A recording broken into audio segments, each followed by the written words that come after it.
कैसे आप प्रारंभ करें? पार्थाय प्रतिबोधितां भगवता नारायणेन स्वयं व्यासेन ग्रथितां पुराणमुनिना मध्ये महाभारतम् अद्वैतामृतवर्षिणीं भगवतीम् अष्टादशाध्यायिनीम् अम्ब त्वामनुसन्दधामि भगवत् गीते भगवद्वेषिणी। गीता माता की जय जयकार करने का जो आनंद है, जो सौभाग्य है, उसका लाभ लेने का प्रतिदिन दो दो श्लोक के साथ इस बरस 1 जनवरी से प्रारंभ हुए इस क्रम का 341वां दिन है। 18वें अध्याय के 57वें और 58वें श्लोक के साथ भगवद आश्वस्ति का जो अमृत है उसका पान करने के लिए हम लोग साथ साथ आगे बढ़ रहे हैं। 57वें श्लोक में भगवान ने कहा, चेतसा सर्व कर्माणि मयि सन्न्यस्य मत्परः बुद्धि योगमुपाश्रित्य मच्चित्तः सततं भव। कोई सामाजिक दृश्य लें, हम किसी के साथ बैठे बात करने के लिए गए हैं, किसी के साथ बैठकर बात करने के लिए गए हैं, और वो जो समझिए बुजुर्ग हैं या वो बहुत स्नेही हैं या आत्मीय हैं, और उनके समीप होने से ही हमें बहुत आनंद आता है। फिर वो अगर ऐसे अपने को आग्रह पूर्वक अपने पास सोफे पे बिठा लेते हैं तो अच्छा लगता है। वो फिर करुणा से देखते हैं, पूछते हैं कैसा रहा, कैसा है बेटा। उससे कई कई गुना ज्यादा ये वाले जो श्लोक हैं, इसमें जो भगवान बात कह रहे हैं, उनकी करुणा छल छला रही है। अब देखिए, जो अभी हमने श्लोक लिया है 57वां जो श्लोक है 57th, इसमें भगवान ने भक्ति सहित निष्काम कर्म योग के अनुष्ठान के लिए जो आज्ञा दी है, तो ऐसा कहा है, इसलिए हे अर्जुन, तो सब कर्मों को मन से मुझ में अर्पण करके संबुद्धि रूप योग का अवलंबन लेकर मेरे परायण निरंतर मुझ में चित्त वाला हो।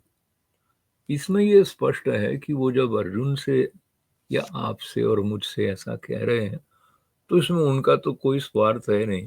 कल्याण तो हमारा ही हमारा है, और हमारे कल्याण का जो मार्ग है वो प्रशस्त करने के लिए भगवान हमें पुनः स्मरण करा रहे हैं कि सब कर्मों को मुझ में अर्पण कर दो। कैसे अर्पण कर दें, इसके लिए संबंध होना चाहिए भगवान के साथ में, और उस संबंध का उत्तरोत्तर विकास हम अपनी साधना से, अपनी दृढ़ भावना से करते रहें, तब हम उनको अर्पण कर पाएंगे। जो हमारे लिए होते हुए भी नहीं होगा, हम उसको कैसे अर्पण करेंगे। और हमने एक अंधेरे में तीर चलाने की तरह भगवान को अर्पण किया, तो उसका जो लाभ है, उसकी अनुभूति, उसका लाभ हो भी जाएगा तो उसकी अनुभूति वो नहीं होगी जो समबुद्धि रूप योग का अवलंबन करके और उनके परायण जो उनमें चित्त वाला होने की अनुभूति है, हम उससे वंचित रह सकते हैं। तो इस बात को थोड़ा सा और रेखांकित अपने मन में करने की दृष्टि से, जब जो शब्द है इसमें चेतसा, चेत जाओ ऐसा कहते हैं ना, जाग जाओ। तो जो चेतस है, मानसिक रूप से जो विवेक की और श्रद्धा की द्वारा उस ज्ञान की परिणति या उसका जो परम लाभ है मुक्ति का, वहां तक जाने की बात के साथ साथ अपने हृदय की शुद्धि भी जुड़ी हुई है। और उसके लिए संतों का कहना है कि जब हम निस्वार्थ भाव से सेवा कार्य करते हैं तो चेतस हो जाता है शुद्ध हमारा। तो शुद्धि की दृष्टि से भी सेवा करने की प्रेरणा श्रीमद् भगवद गीता के द्वारा जो संतों की वाणी से होकर हमारे पास आ रही है, तो उसका आधार लेते हुए बुद्धि योग का जो इस श्लोक में संकेत किया गया है, तो बुद्धि अगर हमारी निश्चयात्मक हो जाए और उसमें ये स्पष्टता हो जाए कि क्या जो कल्याणकारी है उसका अवलंबन कर लेना है। इस बात के साथ 58वें श्लोक की तरफ चलते हैं। मच्चित्तः सर्वदुर्गाणि मत्प्रसादात्तरिष्यसि अथ चैत्त्वमहङ्कारान् शोष्यसि विनङ्क्ष्यसि। इसका अर्थ है भगवत चिंतन से उद्धार और भगवत आज्ञा के त्याग से, मतलब पालन नहीं किया तो फिर कल्याण तो नहीं होगा, कुछ और हो जाएगा। तो कहा कि मुझ में चित्त वाला होकर तू मेरी कृपा से, अब देखिए पुनः आश्वासन की बात जो आई थी, तो इससे अधिक आश्वासन क्या हो सकता है। मुझ में चित्त वाला होकर तू मेरी कृपा से समस्त संकटों को अनायास ही पार कर जाएगा, और यदि अहंकार के कारण मेरे वचनों को न सुनेगा तो नष्ट हो जाएगा, अर्थात परमार्थ से भ्रष्ट हो जाएगा। अब भगवान में चित्त वाला होने का एक प्रकार से जो लाभ हम अपने शब्दों में कहें तो यह है कि समस्त संकटों से पार हो जाएगा। संकट रहेंगे ही नहीं। कैसे रहेंगे संकट? क्योंकि जो चित्त निरंतर सतत भगवान में लगा हुआ है, उसके लिए क्या तो संकट है।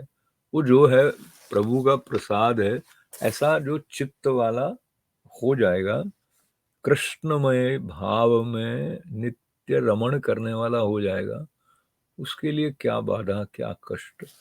तो भगवान की इस बात के साथ में अर्जुन को एकाग्र मन के साथ उन पर केंद्रित होकर उनकी कृपा, उनके अनुग्रह से सारी बाधाओं को पार करने का जो आश्वासन दिया है वो हमारे लिए भी है। अब कोई प्रकार की रुकावट आए, जब चित्त भगवान में अर्पित किया हुआ है तो स्वाभाविक है कि उसको वो ही टेक केयर कर लेंगे।